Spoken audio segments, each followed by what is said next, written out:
بسم اللہ الرحمن الرحیم۔ ابھی چند روز پہلے میں نے ایک سوشل میڈیا پہ ایک میری اپیل وائرل ہوئی تھی۔ اس میں نے جو ہمارے اس وقت سماج میں کچھ مسائل ہیں ان کے تعلق سے میں نے بات کی تھی، اور یہ علماء کرام سے دردمندانہ اپیل کی تھی کہ اس طرف وہ توجہ فرمائیں۔ تو میری بدقسمتی سمجھیں اسے کہ اس میں 12 منٹ کی اس ویڈیو میسیج میں 1 منٹ کا کلپ علیحدہ کیا گیا اور اس کو وائرل کر دیا گیا۔ وہ مجھے یاد آ رہا ہے کہ جب ہم پڑھتے تھے تو ہمیں وہ بتایا جاتا اردو میں کہ وہ سینٹینسز بتائے جاتے تھے، کاما کہاں پہ لگتا ہے، فل سٹاپ کہاں پہ لگتا ہے، تو اس میں وہ کہا جاتا تھا کہ روکو کاما مت جانے دو، اور جب کاما آپ نکال دو تو روکو مت جانے دو، اس کا مطلب ہی بدل جاتا ہے۔ ساوجی گگڑیا میں ایک حادثہ ہوا، ہمارے کافی قیمتی جانیں وہاں پہ ضائع ہوئیں، کچھ لوگ زخمی ہوئے۔ اس کے تعلق سے میں نے بات کی تھی کہ اب ایک بہت بڑا عذاب اب ان پہ شروع ہونے جا رہا ہے کہ یہ جو خرچہ ہوگا چوتھے پہ، 15 پہ، 40 پہ، تو اس پہ اب لوگ پریشان حال ہیں۔ تو اس تعلق سے میں نے کہا تھا کہ مجھے ایسے کئی لوگوں کا پتہ ہے کہ جنہوں نے سود پہ پیسہ لیا اور یہ جو چوتھا، 15واں، 40واں کیا، اس کے بعد زمین گروی رکھی یا کہیں زمین کا ٹکڑا بیچ دیا۔ تو میں نے اس میں کہا تھا کہ یہ جو گروی رکھنا، سود پہ پیسے لے کر یہ نیاز دینا یا چوتھا کرنا، یہ ایک خرافات ہے، اس کو بند کر دو۔ اب اس خرافات کو لفظ کو آگے لے لیا گیا اور اس کے ساتھ جوڑ دیا گیا کہ میں نے چوتھے، 15ویں، 40ویں کو خرافات کہا۔ میں نے یہ کہا تھا کہ یہ سود پر پیسہ لے کر آپ نیاز دیتے ہیں تو یہ ایک خرافات ہے، اس کو بند کر دیں۔ آپ کے پاس جتنا ہے اس میں سے آپ کر سکتے ہیں۔ تو میری اس میں گزارش ہے، مجھے یہ کیوں کہنا پڑا، آج سے غالباً 3 سال پہلے ہمارے لورن منڈی سڑک پہ ایک حادثہ ہوا، ایک نوجوان مزدور تھا، تو اس کی ہلاکت ہوئی، وہ ہلاک ہو گئی اس حادثے میں۔ تو ان کے والد محترم نے کہیں سے پیسہ ادھار لیا کسی سے، جیسے آج ہمارے عرف عام میں کہا جاتا ہے کہ شرعی سود پہ، اور اس سے وہ لوازمات پورے کیے۔ تو آج سے 3 سال اس بات کو ہو چکے ہیں۔ تو آج ابھی کچھ دن قبل وہ میرے بھائی کے پاس آیا، انہوں نے کہا جی اس قرض کے نیچے میں دب چکا ہوں، میں اس سے اٹھ بھی نہیں پا رہا ہوں، وہ قرضہ بڑھتا جا رہا ہے۔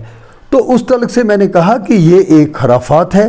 یہ جو سود پہ پیسہ لینا، زمین بیچنا یا زمین گروی رکھ کر، کیونکہ ہمارے اس علماء کرام اس کو کہتے ہیں یہ مستحب ہے،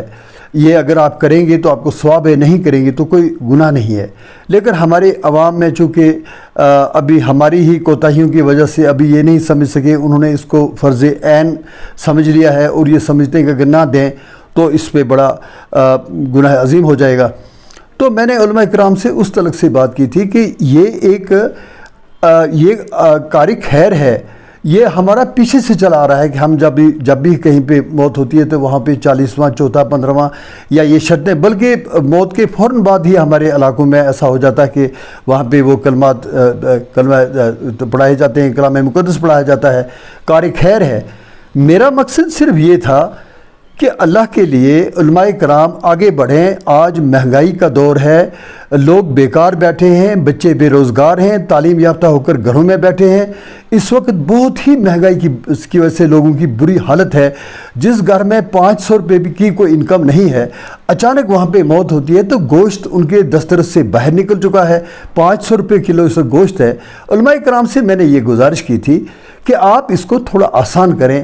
اگر یہ مستحب ہے تو اس میں اگر ہم علماء کرام ایک بیٹھ کر ایک فیصلہ لے لیں کہ اس میں آپ قہوے پر بھی یہ کام چلا سکتے ہیں، حلوہ بنا کر بھی چلا سکتے ہیں، آلو دال چاول لے کر بھی بنا سکتے ہیں، تو یہ تھوڑا آسان ہو جائے گا، غریب سکھ کا سانس لیں گے۔ اگر آپ یہ کہیں گے جو کرنا چاہتا ہے کرے، جو نہیں کرنا، تو اس سے بھی آسان مسئلہ نہیں ہوگا۔ لوگ جو ہیں وہ اپنی ناک کا خیال رکھتے ہیں کہ اس نے نیاز دی تو مجھے بھی دینی پڑے گی۔ تو جب علماء کرام کا اس میں فیصلہ ہوگا تو ایک آسان ہو جائے گا مسئلہ۔ اس کو بڑھا چڑھا کر پیش کر دیا گیا اور میرے ساتھ منسوب یہ کر دیا گیا کہ میں نے کہا کہ یہ سارا سلسلہ خرافات ہے۔ میرے محترم اور مکرم علماء کرام، میں نے صرف یہ کہا ہے کہ سود پہ پیسہ لینا، زمین گروی رکھ کر یہ نیاز دینا، یہ خرافات ہے، اس کو بند کر دو، اس کو آسان کرو، یہی میرا مقصد تھا۔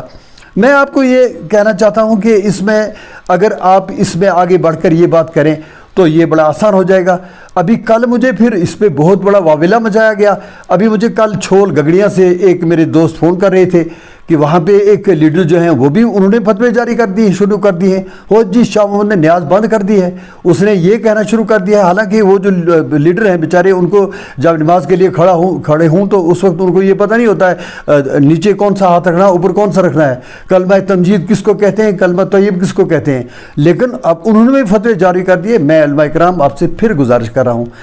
مجھے دکھ ہے، 12 منٹ کی کلپ ہے، اس میں میں نے درد مندانہ اپیل آپ سے کی تھی کہ ان مسائل کی طرف توجہ دیں۔ اس میں نے کہا تھا فرض کفایہ کیا ہے، فرض عین کیا ہے، جنازے کو ہم نے فرض عین سمجھ لیا، نمازوں کو ہم نے فرض کفایہ سمجھ لیا، اسی لیے ہمارے آپ فجر میں کسی بھی مسجد میں جائیں تو آپ کو وہاں پہ وہی ملیں گے 4-5 لوگ۔ تو میں نے کہا تھا اس طرف توجہ دینے کی ضرورت ہے، لوگوں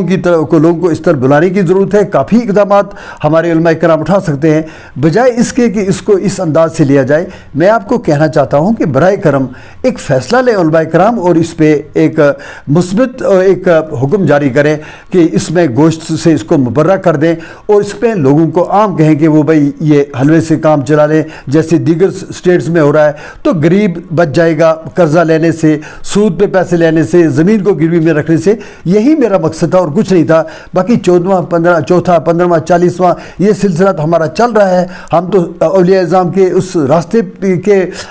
پیروکار ہیں۔ میں پہلے سے ببانگ دول کہتا آ رہا ہوں کہ ہم صوفیزم سے کو بلانگ کرتے ہیں۔ اولیاء اعظام نے یہاں پہ دین کو ہم تک پہنچایا۔ حضرت شاہ ہمدان رحمۃ اللہ علیہ کے بعد حضرت سلطان العارفین شیخ حمزہ مخدومی رحمۃ اللہ علیہ جو سلسلہ سہروردیہ سے تعلق رکھتے تھے، جن کے ہم اس وقت اسی سلسلے پہ چل رہے ہیں، انہوں نے ان کے دستے پاک پر 3 لاکھ لوگوں نے اسلام کو قبول کیا۔ ہم نے تو اس کو شیرازہ بگاڑ کے رکھ دیا، ہم نے اس کو بڑھایا تو نہیں۔ اس کے بعد حضرت سلطان العارفین کے خلیفہ اول حضرت بابا داؤد خاکی رحمۃ اللہ علیہ، ان کو جب سلطان العارفین نے ملتان میں بھیجا تو وہ توسا میدان سے جب لورن میں اترے تو وہاں پہ انہوں نے دیکھا کہ بدھ مذہب کے پیروکار ہیں، وہاں لوگ اس پہ چلتے ہیں، تو جہاں جہاں انہوں نے قیام کیا، اسلام کی تبلیغ کی، اور اسلام یہاں پہ داخل ہوا۔ حضرت بابا داؤد خاکی رحمۃ اللہ علیہ کی طرف سے، جن کی اولاد اس وقت جالیہ میں ہے، جہاں پہ گنتڑ میں ہے، اور حضرت سائیں بابا میرا بخش رحمۃ اللہ علیہ جو پیر نور الدین صاحب رحمۃ اللہ کے گھر میں رہے 10 سال، وہ بھی انہی کی اولاد سے تعلق رکھتے تھے، حضرت شیخ نور الدین رحمۃ اللہ علیہ۔ تو یہی رشد و ہدایت کا ذریعہ اسی سلسلے سے ہمیں ملا، ہم اسی کے احسان مند ہیں، قیامت تک یہ سلسلہ جاری رہے گا۔ یہ ہمارے جالیاں سے ہی یہ دین جو ہے وہ ہماری منڈی میں پھیلا، اور ہم انہی کے احسان مند ہیں، اسی سلسلے پہ چلتے ہیں۔ تو میں یہ کہنا چاہتا ہوں کہ دیکھیے بات کو سنجیدگی سے لینا چاہیے تھا، میری 12 منٹ کی کلپ کو سننا تھا، اس کو پورے کا جواب دینا تھا، لیکن ایک وہی روکو مت جانے دو، وہ ایک خرافات کو پکڑ لیا گیا۔ بھائی خرافات، میں نے یہ کہا کہ سود پر پیسے لے کر یہ مت کرو، یہ کار خیر ہے، آپ اس کو 40 دن آپ پڑھ سکتے ہیں کلمات،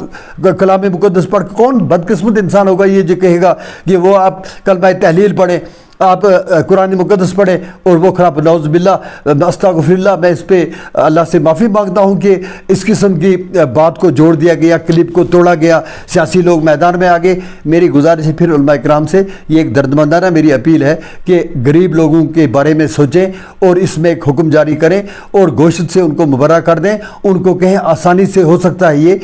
میں بیدار کے پنچایت کو مبارکباد دیتا ہوں، آج سے 6 مہینے پہلے انہوں نے یہ شروع کیا ہے کہ اب وہاں پہ ان 3 جب بھی کوئی نیاز ہوگی، 4تھا ہوگا، 15 ہوگا، 40واں جو بھی وہ نیاز دینا چاہتے ہیں، اس میں گوشت کا استعمال نہیں ہوگا۔ تو یہ ایک بڑا اچھا قدم ہے، علماء کرام کو بھی اس میں آگے بڑھنا چاہیے، بجائے اس کے کہ اور باتیں کریں۔ مہربانی کر کے اس کا اصل مقصد سمجھیں اور اس پہ کام کریں۔